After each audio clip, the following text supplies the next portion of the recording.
दोस्तों हाल फिलहाल में देखा जाए तुलबुल नेविगेशन प्रोजेक्ट न्यूज़ में रहा है। पार्टिकुलरली जम्मू कश्मीर की जो सरकार है, इसके अलावा विपक्ष, दोनों के बीच में तीखी बहस हमको देखने को मिली थी। जम्मू कश्मीर की सरकार का कहना है कि इस प्रोजेक्ट को फिर से चालू कर देना चाहिए, जबकि अपोजिशन का कहना है कि अभी अभी युद्ध रुका है और ऐसी कंडीशन में यदि हम ये कदम उठाते हैं तो हो सकता है फिर से कोई नया फ्रंट खुल जाए। इसलिए शायद इसके ऊपर अपोजिशन विरोध कर रहा है। सबसे पहले तो तुलबुल नेविगेशन प्रोजेक्ट में जाने के पहले हमें समझना होगा इंडस वाटर ट्रीटी के बारे में, क्योंकि यदि हम झेलम रिवर के ऊपर डैम बनाना चाहते हैं तो जाहिर सी बात है इंडस वाटर ट्रीटी के माध्यम से ही ये चीज़ पॉसिबल हो पाएगी। किसी भी प्रकार का निर्माण किया जाना है तो वो इंडस वाटर ट्रीटी ही डिसाइड करती है, जिसको साइन किया गया था 19 सितंबर 1960 को। ऊपर की जो नदियाँ आप देख रहे हैं, Jhelum, Chenab and Indus, Sindhu, Jhelum and Chenab, इनके पानी का कंट्रोल पाकिस्तान के हाथ में है, अधिकार उसको दे दिया गया।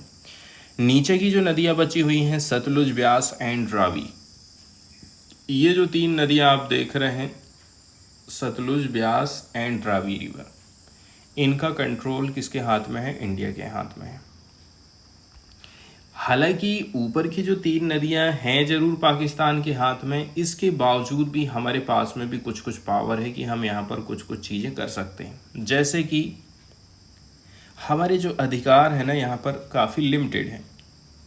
जैसे हम यहाँ पर सेटअप कर सकते हैं सर्टेन इरिगेशन, ठीक है, run of the power plants, irrigation से रिलेटेड, मतलब यहाँ के पानी का हम यूज़ कर सकते हैं सिंचाई के लिए। इसके अलावा हम run of the river power plant भी स्थापित कर सकते हैं। Run of the river power plant किसको बोलते हैं? ऐसे बिजली, इस प्रकार से हम डैम बनाएं, वहाँ पर टरबाइन लगाएं कि पानी का फ्लो प्रभावित नहीं होना चाहिए, रुकना नहीं चाहिए। इसके अलावा यदि हम चाहते हैं कि कहीं पर इसके पानी को स्टोरेज करके रखें तो उसकी भी कैपेसिटी आपके पास बहुत कम होगी। डोमेस्टिक एंड नॉन कंजप्टिव यूज़ आप कर सकते हैं, ऑल सब्जेक्ट टू कंडीशन। इसके पानी का प्रयोग घरेलू उपयोगों में एंड नॉन कंजप्टिव यूज़ में किया जा सकता है। वहीं जब हम बात करते हैं ईस्टर्न रिवर की, जैसे कि सतलुज, ब्यास एंड रावी की, तो इसके ऊपर हमारा पूरा अधिकार है। डैम बनाना है, बिजली बनाना है, सिंचाई करना है, मछली पालन करना है, या फिर टूरिज्म को बढ़ावा देना है, ये सारी चीज़ें, ठीक है। इंडस वाटर कमीशन की स्थापना करी गई थी इसके लिए। और एक अच्छी बात ये है, ये जो ट्रीटी है इंडस वाटर ट्रीटी, ये भारत पाकिस्तान दोनों ने मिलकर करे थे, लेकिन इसमें तीसरा पार्टी भी अवेलेबल था, वो था वर्ल्ड बैंक, ठीक है। कम से भी कम इसमें 8 साल का नेगोशिएशन चला था, तब जाकर के दोनों कंट्री सहमत हो पाए थे। अब हम चलते हैं आगे और देख लेते हैं इस आर्टिकल को, जो कि बात करता है कि यहाँ पर भाई तुलबुल डैम पहले बनाया जा रहा था, बाद में फिर थोड़ा सा विवाद जैसा खड़ा हुआ तो इसको रोक दिया जाता है। क्यों रोक दिया जाता है और अभी कौन कौन से मुद्दे हैं, इसके ऊपर यहाँ पर हम चर्चा करने वाले हैं।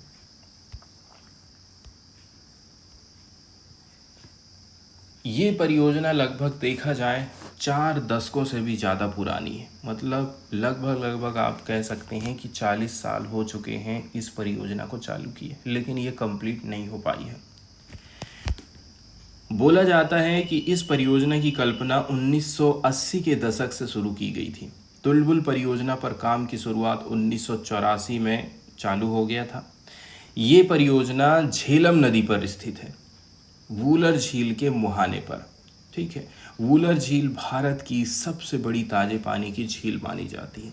अब इसके मैप को यदि आप देखोगे ना, ये झेलम रिवर है, यहाँ पर आप देख रहे हैं, और ये जो वूलर लेक है ये यहाँ पर है, और यहीं पर हम बना रहे हैं तुलबुल नेविगेशन प्रोजेक्ट। यहाँ पर हम डैम बना दे रहे हैं।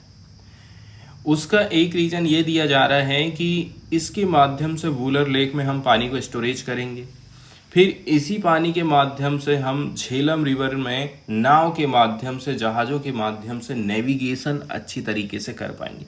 क्योंकि जब पानी कम हो जाता है झेलम रिवर पर तो यहाँ से आना जाना कम हो जाता है, इसलिए हम पानी की जो डेप्थ है ना उसको मेंटेन करके रखना चाहते हैं।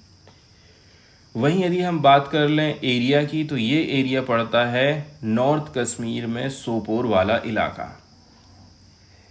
इस परियोजना में एक नेविगेशन लॉक, मतलब जहाज़ों को चलाने के लिए lock system and gated control structure बनाने की योजना थी।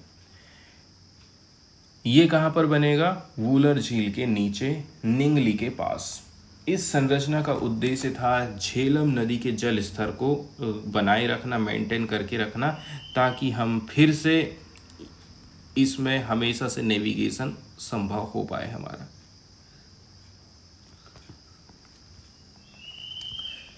तो सरकार ने निर्माण का प्रस्ताव दिया। उस टाइम में बोला गया कि भाई हम 439 फीट लंबा और 40 फीट चौड़ा बैराज यहाँ पर बनाने वाले, मतलब जल रोकने वाला बांध यहाँ पर बनाया जाएगा, ऐसा सरकार ने बोला था।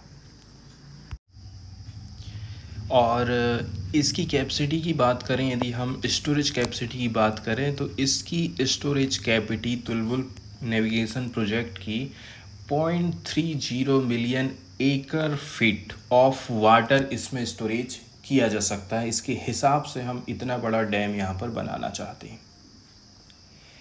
जब ये डैम पूरा हो जाता, बैराज पूरा हो जाता, तो ये वूलर झील के पानी को कंट्रोल करता, क्योंकि इसके जस्ट पहले वूलर झील या फिर वूलर झील के से ये जुड़ा हुआ है, ताकि नदी में कम से भी कम 4.5 फीट की गहराई बनी रहे, मतलब इतनी गहराई तक पानी रहे।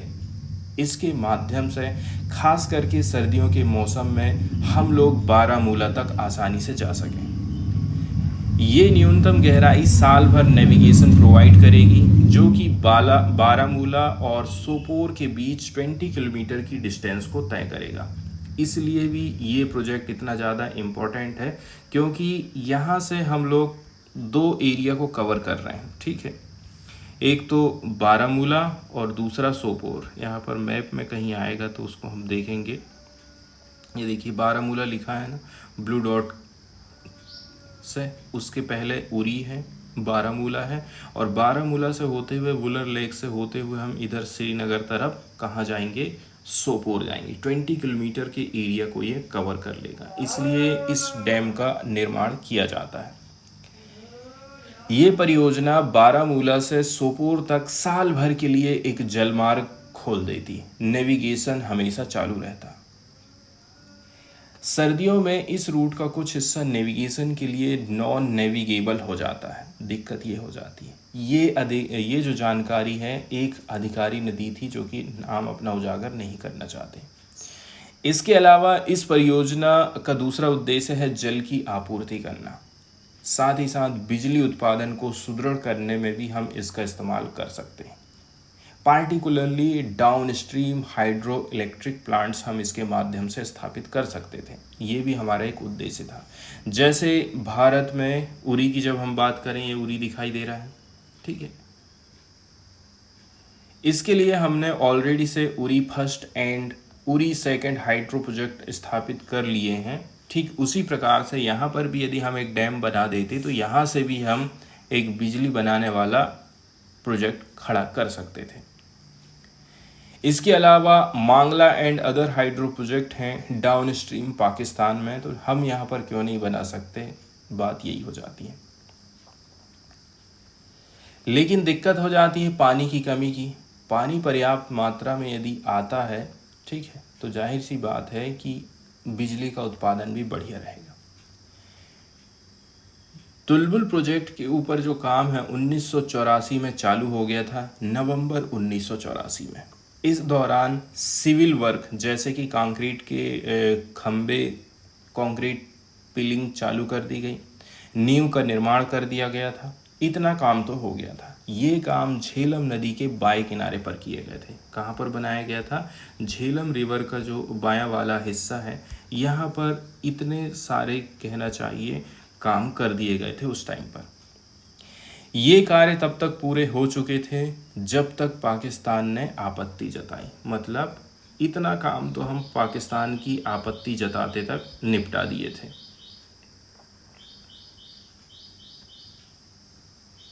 यहाँ एक वर्ड यूज़ किया गया है राइज द रेड फ्लैग, मतलब होता है कड़ी आपत्ति दर्ज करना। अब बात करते हैं कि पाकिस्तान को इससे क्या टेंशन है। अगस्त 2006 में लोकसभा में एक क्वेश्चन पूछा जाता है। उस समय के जल संसाधन मंत्री हुआ करते थे सैफुद्दीन सोज। बोला जाता है कि देखिए पाकिस्तान इसलिए आपत्ति कर रहा है क्योंकि उसकी प्रिसेप्शन है, वो क्या सोचता, उसकी धारणा क्या है। The project structure is a barrage. आप जो प्रोजेक्ट बना रहे हैं वो एक प्रकार का बैराज है, पानी रोकने वाला बांध है, जिसकी स्टोरेज कैपेसिटी है 0.3 मिलियन एकड़ फीट। इसका मतलब ये है इसमें लगभग 0.369 बिलियन क्यूबिक मीटर पानी स्टोरेज हो जाएगा। इतनी कैपेसिटी इसके पास में है। और पाकिस्तान का कहना है कि भारत को कोई भी जल भंडारण स्टोरेज फैसिलिटी बनाने की अनुमति नहीं है, खास करके झेलम नदी के मेन स्ट्रीम पर under the provision of the Indus water treaty, क्योंकि इंडस जल संधि इसके अंतर्गत अनुमति नहीं देती है, क्योंकि ऊपर की जो नदियां हैं ना उसको कंट्रोल करता है पाकिस्तान। तो भारत की तरफ से ये चीज़ क्लियर कर दिया गया है कि ये संरचना जल भंडारण के लिए नहीं है, बल्कि हम नेविगेशन के लिए इसको लेकर के आए हैं, जैसा कि इंडस जल संधि 1960 में परिभाषित है। इसके अलावा वुलर झील पहले से ही नेचुरली स्टोरेज करके रखती है पानी। हम यदि उसमें पानी को स्टोर कर भी लेते हैं तो वो तो नेचुरल स्टोरेज के लिए ही माना जाएगा। इसके अलावा नेविगेशन लॉक केवल एक संरचना वस्तु है जो कि जल के प्रवाह को, आउटफ्लो को नियंत्रित करती है। हम उसको रोकने की कोशिश नहीं कर रहे हैं, बस पानी को मेंटेन करके चल रहे हैं ताकि हम लोग नौ परिवहन के लिए उचित एडिक्वेट डेप्थ को इंश्योर कर सकें। पानी की हाइट बढ़िया रहना चाहिए। खास करके हम चाहते हैं अक्टूबर से फरवरी तक का जो महीना है, सर्दियों में नेविगेशन हमारा अच्छा रहे, क्योंकि इस टाइम में नेविगेशन काफ़ी मुश्किल हो जाती है। ये बात सोज ने कांग्रेस के बडिगा रामकृष्णा के प्रश्न के लिखित में आंसर दिया था। अब इस पानी का इस्तेमाल हम कहाँ कर सकते हैं? इंडस वाटर ट्रीटी के अंतर्गत भारत को नॉन कंजप्टिव यूज़ की अनुमति है। इसमें है आप नेविगेशन के लिए इसका इस्तेमाल कर सकते हैं, कंट्रोल कर सकते हैं पानी को, बशर्त ये है कि इनसे पाकिस्तान द्वारा नीचे की ओर जल यूज़ पर कोई प्रतिकूल प्रभाव नहीं पड़ना चाहिए। मतलब उसको पानी की कमी नहीं जाना चाहिए। आप यदि स्टोरेज कर भी रहे हैं तो, नेविगेशन के लिए इकट्ठा कर भी रहे हैं तो। वहीं यदि हम बात कर लें इंडस वाटर ट्रीटी के अंतर्गत भारत को पूर्वी नदियों से जल उपयोग का अधिकार है, जैसे कि सतलुज, रावी और व्यास। ये 3 रिवर हमारे कंट्रोल में आती हैं, लेकिन ऊपर की जो नदियां हैं ना वो सीधे सीधे भारत के कंट्रोल में नहीं है। पाकिस्तान को बिना किसी रुकावट के जल उपयोग की अनुमति है। किसके ऊपर? सिंधु, झेलम एंड चिनाब, और हम झेलम में ही बांध बना रहे हैं। हालांकि ये संधि भारत को अनुमति दे रही है बैराज से संबंधित हम इंसिडेंटल मामूली भंडारण कर सकते हैं 0.01 मिलियन एकड़ फीट तक, जबकि हमने 0.3 मिलियन एकड़ फीट पानी स्टोरेज कर दिया है। वुलर बराज के पीछे का अनुमानित जो जल भंडारण है वो 0.324 मिलियन एकड़ फीट है, जैसा कि हम शुरू में ही इसकी कैपेसिटी के बारे में बात कर लिए थे। जो कि भारत को जितनी छूट मिली है ना उससे हम कहीं ज़्यादा कहना चाहिए स्टोरेज करने की कैपेसिटी यहाँ पर बना रहे हैं। तुलबुल प्रोजेक्ट पर बातचीत भारत और पाकिस्तान के इंडस कमिश्नर के द्वारा चालू करी गई थी। दोनों पक्षों के कमिश्नर ने मिलकर के इसका समाधान निकालने की कोशिश तो करी, लेकिन जब वे आपसी सहमति से इसको सुलझा नहीं पाए थे तो भारत सरकार ने इसे एक बायलैटरल मुद्दे के रूप में सुलझाने की कोशिश करी। लेकिन पाकिस्तान ने इस परियोजना पर आपत्ति जताई, ये कहते हुए कि इससे झेलम नदी से पाकिस्तान की ओर जाने वाला पानी रुक जाएगा, उसकी मात्रा कम हो जाएगी। पाकिस्तान को ये आशंका थी कि इंडिया इस परियोजना का यूज़ करके उसके हिस्से का पानी रोक सकता है, जिससे इंडस वाटर ट्रीटी के तहत उसके अधिकारों का उल्लंघन होगा। अभी तक देखा जाए इस परियोजना की कंडीशन ऐसी है कि भारत ने पाकिस्तान की आपत्तियों को तो एक्सेप्ट कर लिया और 2 अक्टूबर 1987 को इस परियोजना को सस्पेंड कर दिया था। तब से ये परियोजना पूरी तरह से स्टॉल्ड है, रुकी हुई है और आगे नहीं बढ़ पाई है। भारत और पाकिस्तान के बीच कम से भी कम 13 दौर की बातचीत हो चुकी है, लेकिन अब तक ये मुद्दा अनरिजॉल्व है। मतलब डिप्लोमेटिक लेवल पर प्रयास हुआ है, इसके बावजूद भी कोई ठोस समाधान नहीं निकला है। भारत सरकार के एक वरिष्ठ अधिकारी, ठीक है, जो कि इस परियोजना को लेकर के पाकिस्तान के साथ में बातचीत किए थे, उन्होंने द प्रिंट को बताया था कि सिविल वर्क जैसे कि कंक्रीट पिलिंग, फाउंडेशन वर्क जो कि झेलम के लेफ्ट बैंक पर किए गए थे, बाएं किनारे पर किए गए थे, आज भी बाय एंड लार्ज इंटैक्ट है, मतलब सही हालत में। यदि भारत चाहे ना तो ये परियोजना 4 वर्किंग सीजन में पूरा कर लेगा, मतलब इसे फिर से शुरू करने में टेक्निकल रूप से कोई दिक्कत नहीं है। अब सरकार की तरफ से एक और ऑफिसर हैं, उन्होंने बताया है कि पाकिस्तान की आपत्तियां केवल तकनीकी नहीं हैं, बल्कि डीप रूटेड एप्रहेंशंस है, मतलब गहरी सुरक्षा संबंधी उसकी चिंता है। पाकिस्तान को ये लगता है कि नेविगेशन लॉक उसके ट्रिपल कैनाल प्रोजेक्ट को नुकसान पहुंचा देगा।